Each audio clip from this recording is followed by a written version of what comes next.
నమస్తే, నా పేరు doctor Sowjanya, consultant gynaecologist, Reach hospital, Bachupally. ఒక కపుల్ ప్రెగ్నెన్సీ కోసం ప్లాన్ చేస్తున్నాము అని అంటే నాట్ ఓన్లీ వైఫ్ని, హస్బెండ్ని కూడా మనం ఎవాల్యుయేట్ చేయాల్సిన అవసరం ఎంతగానో ఉంటుంది.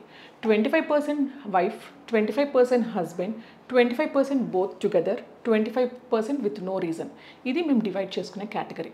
సో హస్బెండ్ని మనం ఏం ఎవాల్యుయేట్ చేయాలి, హెల్త్ ఫ్యాక్టర్ ఎలా ఉన్నాయి, తన వర్క్ కండిషన్స్ ఎలా ఉన్నాయి, ఎంత స్ట్రెస్ తీసుకుంటున్నారు, తన అలవాట్లు ఏంటి, స్మోకింగ్ ఉన్నాయా, డ్రింకింగ్ ఉన్నాయా, లేదా ఏదైనా health issues, diabetes, hyper tension, ఇలాంటి ఏదన్నా హెల్త్ కండిషన్స్ ఇబ్బందులు ఉన్నాయా, ఇవన్నీ కూడా as a gynaecologist we take care. So ఈ మధ్యకాలంలో ఎక్కువగా చూస్తుంది ఏంటంటే స్పర్మ్ కౌంట్స్ అనేటివి నార్మల్ ఏజ్లో, యంగ్ ఏజ్ వాళ్ళలో కూడా తగ్గిపోవడం చూస్తూ ఉన్నాం.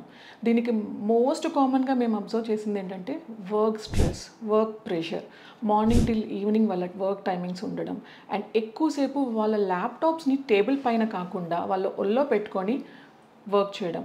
సో ఇలా multiple factors are also cause for male infertility. So పిల్లలు కావాలి అనుకుంటే మేల్ ఫ్యాక్టర్స్ని కూడా మనం మొత్తం మీదగా ఎవాల్యుయేట్ చేసుకోవాల్సిన అవసరం ఎంతగానో ఉంది.